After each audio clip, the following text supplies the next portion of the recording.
Yeah. Okay.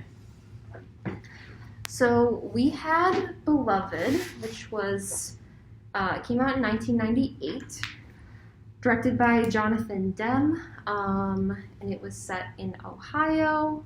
We're assuming in like the 1800s, 1850s perhaps. It's unclear. I don't think there was even a date at the beginning. No, it's very unclear, but I assume like if Ohio is a state already, then I would assume it'd be after 1837. So maybe around like late 1800s. Yeah. Roughly. Mid to late 1800s is a good area to put it at. And I guess maybe we can start with like the cinematography and kind of go from there. Yeah, so in the beginning, they open up with black and white, which is an interesting choice because at first I was like, okay, like maybe this movie's in black and white. And I was like, well, then this will be like, interesting. But then it moved to color. Mm-hmm. And I was just like, like the decision to start in black and white. I'm just trying to. It's like a flashback. Okay. Because it's. Well, maybe it's giving us a little precursor to what we're walking into. Like the boys are gone because we don't really hear much about them after that, besides the one time Paul mentions it. Yeah. Because the scene is where the dog... That's where it starts, right? With this dog. Yeah, just like, it's around. Like, yeah, like you're like walking in and it's like, and you like hear all this stuff and the house is shaking and they're like, make it stop. Like, yeah, like the dog and everything. Yes. Yeah. Rest in peace.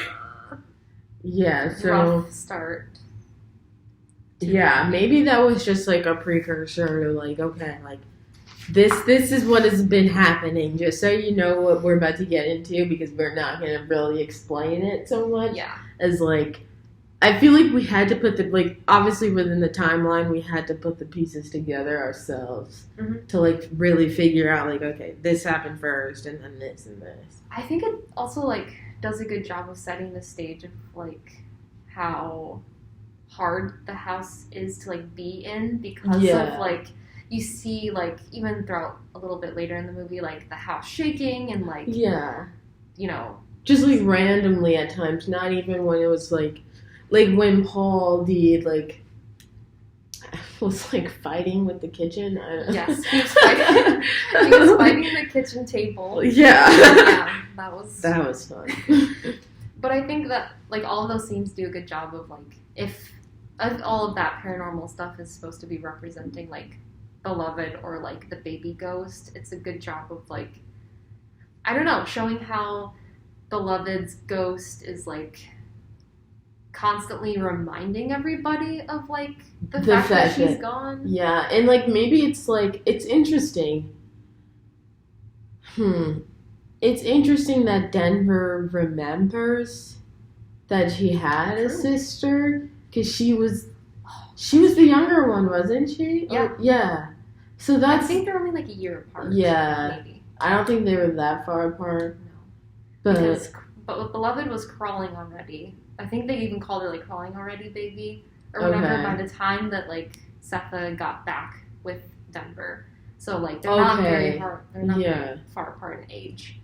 Okay, so yeah, I just thought that was interesting that she remembered that she like had obviously she didn't have a name to her sister, but the fact that she had like that there was a baby ghost or something. Because the only way that she would have known is if Setha told her about the baby. But I don't know if she told her the whole story because I don't think she's. No, she wouldn't have told. I don't think she's told anyone besides. But I'm like, but then wait, because I'm trying to think. No, maybe Beloved told Denver because Denver tells that lady towards the end of the movie, and then they come chant. Or we're supposed to assume that she tells her, like, there's this crazy little girl that's with my dead sister, and I guess she assumes through like piecing it together, like only my children know. She's like, she tells Denver, she's like, this is you know, my daughter that was supposed to be dead. So, yeah. Yeah. Very interesting. Very traumatic. And we also, something we noticed with the cinematography was the red lighting, and how this was present when Paul D first goes into the house and kind of like puts him off and like kind of scares him a little bit. He can tell that there's like, but like, it's funny that how there's like some evil, or there's some entity that makes the house unsettling. And Setha's like, oh, it's not evil, it's just sad. Yeah, she's like, come in. Yeah.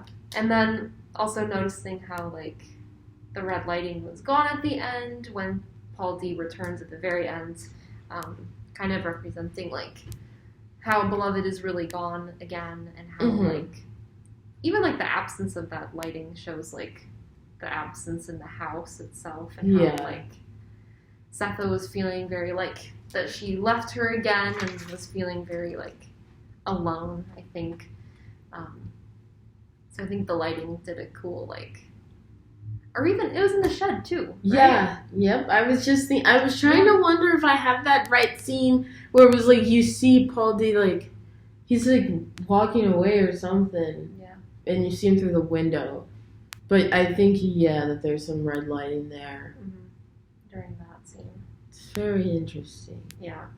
How, like, Beloved is kind of represented through, like, red, which, like, I feel like in movies, like, red lighting always kind of symbolizes, like, evil and, like, dark. Yeah, like, scary things. Yeah, you think she came from, like, well, yeah, I mean, she came out of the ground or the lake, I guess, into... Yeah, she did. But, yeah, the lighting was definitely something, and then, with the black and white, but then also just, like, when it comes to the cinematography, the close-up shots also, where it's like we're getting full detail, like on the feet, like, and the scars too. Yeah, that was very interesting. Like the whole scene with like Sethe and Paul, and I don't know, like I don't know, they were like shaking or something when they were like touching each other's backs or something like that, but. A lot of close-ups brings a lot of more intensity into the film. Yeah. And the music also helps with that. Yeah, music was definitely very intense and kind of added to like the, I don't know, kind of like the creepiness of it. Especially certain scenes where I was talking about this, where like Beloved was in the kitchen and she was kind of like backlit and like there was kind of this like creepy music playing. And so, like, a lot of the elements, like lighting and, like, shot framing and, like, that kind of stuff all contribute to, like, framing Beloved as, like, a scary kind of individual, but, yeah. And I think it helps sets the mood for what the movie's gonna be, especially with the music. Yeah. You're like, okay, this isn't gonna be, like, some nice... No. Not a nice movie to watch. I don't know. We can talk a bit about motherhood as well. Yeah, so we see a lot of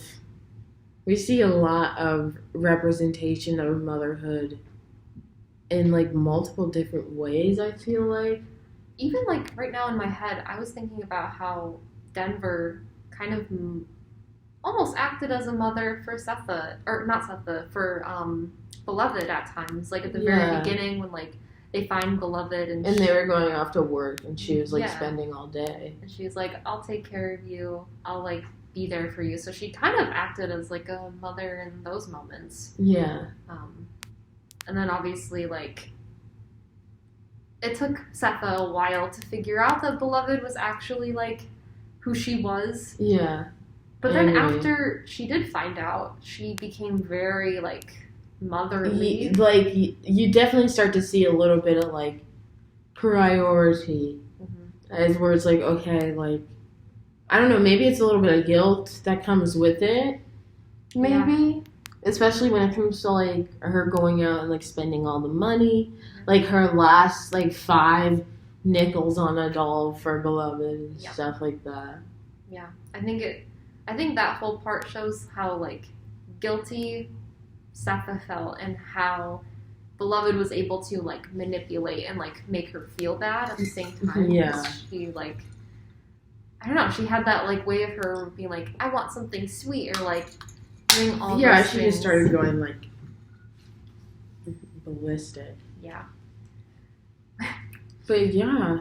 And then also something else to think about is Sethe sees her mother get hanged, I believe. So that also, I think, ties into a lot of her trauma, but also her protectiveness as a mother to like not want Denver to go outside the house, or not wanting to like, you know, leave where they are, because it's like no one has, you know. Mm-hmm. Yeah.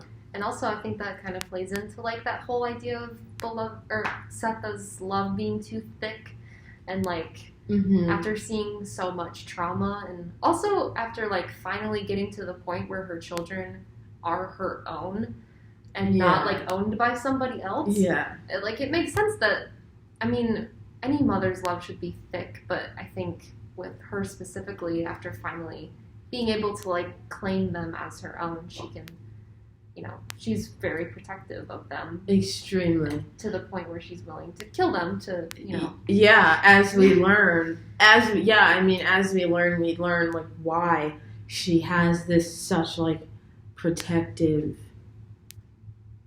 like, I don't know, like nature of them. But it's like maybe it's more because of like, oh, like now I have to protect them because like God couldn't, or I don't know, like they didn't cross over. So she feels like she has to, like she couldn't keep her boys from running away, but she's like, I will lock Denver in here. And I remember she says that like everything she has in the world is in the house. Yep. Yeah, that was really interesting. Yeah, like she lost her job. I think that was after she lost. Yeah, she's like, that was weird. Because I think.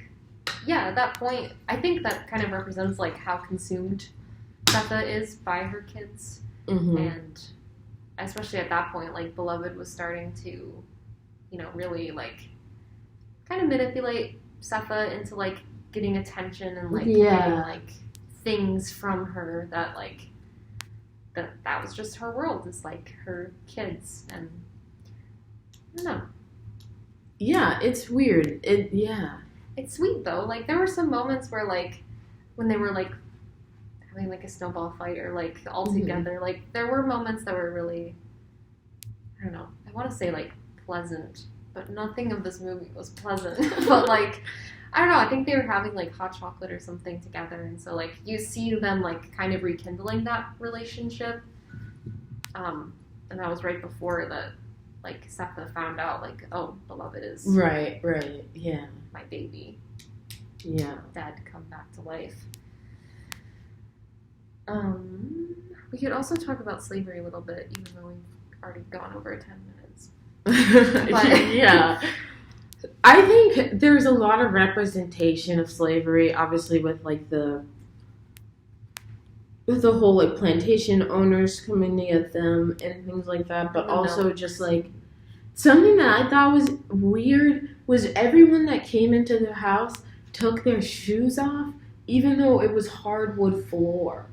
Like they didn't even hesitate, where it was just like, you know, it's almost as if the shoes just like popped off every time you like walked into the house. I didn't notice that. And so I was like, like, you know. And then like Paul D talking about how those weren't like walking feet and stuff, and like being able to care, like to what do you call it? To compare the way that Beloved's feet looked when we saw her from the way that Setha's feet looked when like she was found with Denver. True.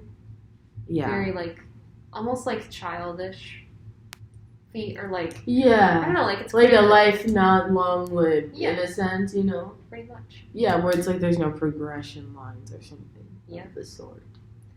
I also think like with, I don't know, I feel like the ways that like the baby version of Beloved was like haunting the house and like Beloved coming back, I think it all kind of represents like what slavery has taken away from people, because like, you know, Setha killed Beloved to keep her from being taken into slavery. Yeah. Like, that's the main reason that she did that. And so I think the whole, like, movie is kind of about, like, what, like, the impacts of slavery are also, like, the impacts that slavery had after the fact, even, where, like, yeah, like, Setha is free and, like, living and, like, has this, like, life with Denver, but still, like, the baby's haunting the house and, like, Beloved comes back.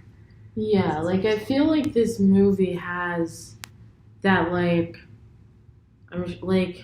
that big theme of, like, I feel like we're supposed to see this as, like, okay, Sethe is this overprotective mother that has been traumatized, and, like, you know, she's going to do anything to keep her kids safe, where it's, like, we're supposed to, like, empathize with her a little bit, but then also I feel like we were supposed to understand as to why she did what she did. Yeah.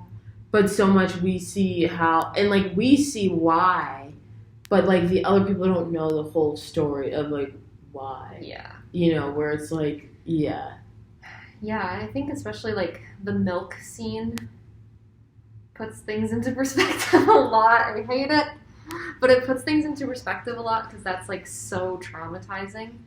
Beyond traumatizing. The scene alone that was traumatizing. Oh, I hated it.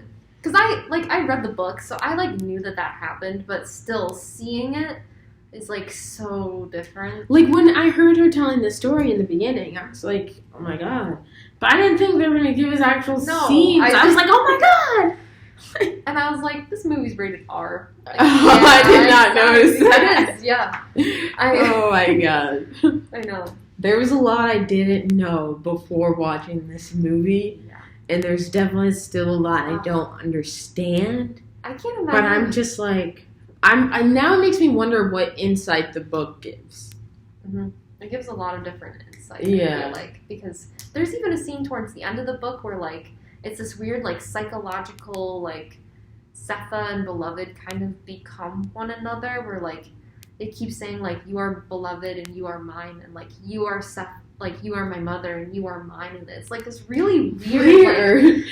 Like, scene where they're not actually doing anything, but it's all kind of, like, I don't know, in their heads almost. Yeah. And it's even, like, it goes to Denver as well, where, like, you are my sister and you are mine, and, like, so there's very, like, possessive, like, parts of it, which I think kind of, I don't know, I think that kind of is apparent in the movie a little bit with how, like, how protective Setha is of Beloved, and how, like, she's willing to give so much to her. Yeah, like, everything, pretty much. Like, everything. Because, I mean, it's more of, like, okay, like, I finally have my child back. Like, I don't know, maybe she felt as if she could redeem herself. Mm-hmm. But in a way, she was just being consumed. Yeah. Almost. Because it's, like, at that point, like, she didn't even care that Denver was, like, leaving the house and going to town. Right. Like, you know. So focused on Beloved. Yeah. It was, like, she could see nothing else. Yeah. Yeah. There's even a quote in the book where, like, it says Beloved was, or, like, Setha felt bad for the saw, and Beloved was making her pay for it, specifically towards the end where she was, like, manipulating her. So there's definitely, like, yeah, a lot of, like, making up for what you did, sort of, like, towards the end of the book.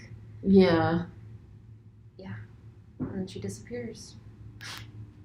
Which is so weird. Because, like, I pointed out the fact that in the book, like, they see Beloved running to the river, whereas, and, like, she came from the river at the beginning, and it's kind of, like, can be assumed that, like, when they killed Beloved, the baby, they, like, maybe dumped her in the river, and then, like, that's why she came out of the river. Yeah. Goes back to the river. So, but in the movie, though, she just kind of, like, is gone. Poof. Like, she just... pregnant, too. Yeah. Maybe. Pregnant. I don't even know. Like, where... Like, with a ghost baby again? Or, like... Is there a Beloved 2? Beloved's child? Oh, my God. Yeah, this movie was definitely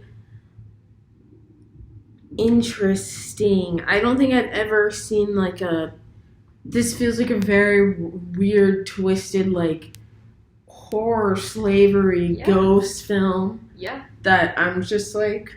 But it is also like, I don't know. Even there aren't really like enjoyable parts of it either. Like there are nice like family parts, I guess, where they're like eating and like together. But even those are like beloved eating is like every time you're just like, what's going on? Like, and then you're like, okay, that means that. But then you're like, oh my god. And then like also just like all the women that's something else when all the women came to the house and they're just in tears already, and I'm like, I guess religion is in there a little bit in that way. That's true. But I don't necessarily know. We never know how that helps.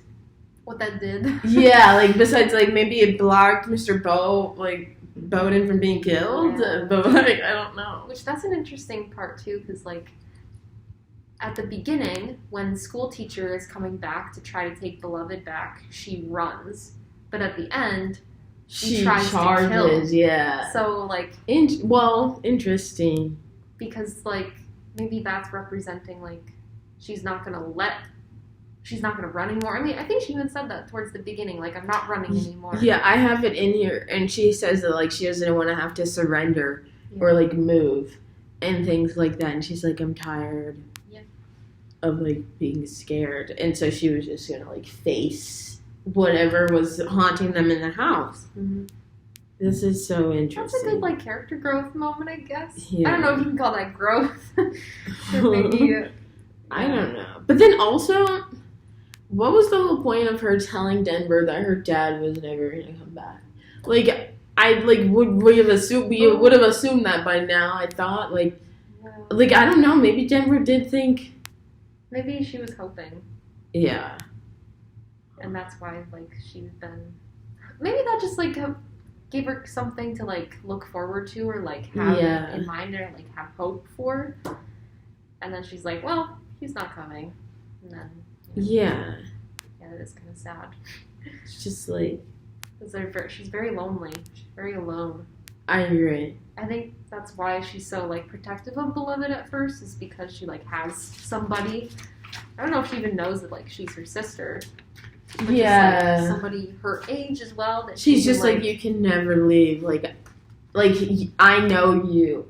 And the thing is, that's another thing is like that's why I think it's so weird that Denver remembers Beloved, but Beloved only remembers Seth. Oh, true. It's just like, interesting. Maybe that speaks to how, like, they were both babies, so they wouldn't have, like, remembered each other. Yeah. Oh, man. It's interesting. It's interesting. Is there anything else? Gosh, we went 23 minutes. I'm not sure when it comes to the film, you know, it was very confusing, but it was understandable at the end when you piece it has a good story progression that is like a puzzle that you have to piece together, so you have to be very attentive to the movie. Yeah. Because you're going to be like, okay, this means this, and then like even with like the slit under Beloved's throat, it's like we have to make that own connection as to why she, like, we found her in the way that she was acting, in a sense. Yeah, because like her whole character is like very weird and like creepy, and she speaks in a really weird way. Yeah. She's just like a representation of like something horrible. I feel like I don't know. Yeah. I cannot imagine watching this movie without having read the book though, because like I knew everything that happened, so like I could piece it together as I watched the movie. Like, oh yeah, I remember this happening in the book. Okay. And it's very like there are aspects that are different, but there are aspects that are very similar. Yeah. But like even like I said, like that scene in the book where where Beloved strangles or like tries to strangle Seth, like that's a pretty big moment. Like that means something. Yeah, because it's a lot more like explicit. Like I know we get that little scene where she picks up like the like whatever it is, like the fire poker stick or whatever. Yes. But that was like, Yeah. Yeah. There are definitely a lot of differences that kind of change. Well, I mean, hopefully it's been a good insight coming from someone who hasn't read the book and someone who has. It's making me realize, like, how happy I am that I did read the book. Because I'm like... I can't imagine, like, it must be so confusing. Like, even reading the description, I truly didn't understand what I was getting into. And then the cover is also extremely misleading. Yeah, it's like, very happy Danny Glover should not be on there like that. Like, that's not even how it ends. No. Like... Yeah, they looked very, like, happy. Like, oh my god. You know, and it's like... Yeah. No. It's like it reminds me of The Pursuit of Happiness, where you're like, oh yeah. And then you're like, oh my god. True. Like, you're like, this is sad. Yeah. This is interesting. Yeah. Might have to rewatch it. Or read the book. I would rather read the book. The book is good. I really liked reading the book. I think the book hopefully will give some more insight, which I think is nice. It does. And I like being able to really, I mean, I think I'm okay with finding the context afterwards. Yeah. Being like, okay, like, that makes sense. True. Yeah. Cool. Oh my gosh, we went 25 minutes. Oh, okay. we're so sorry for this. There was a lot to discuss. Yes, so. This was it was what, like 7 minutes short of 3 hours? Yes, it was. So 2 hours and 50 minutes, I think. Awesome. Thank you. Thank you.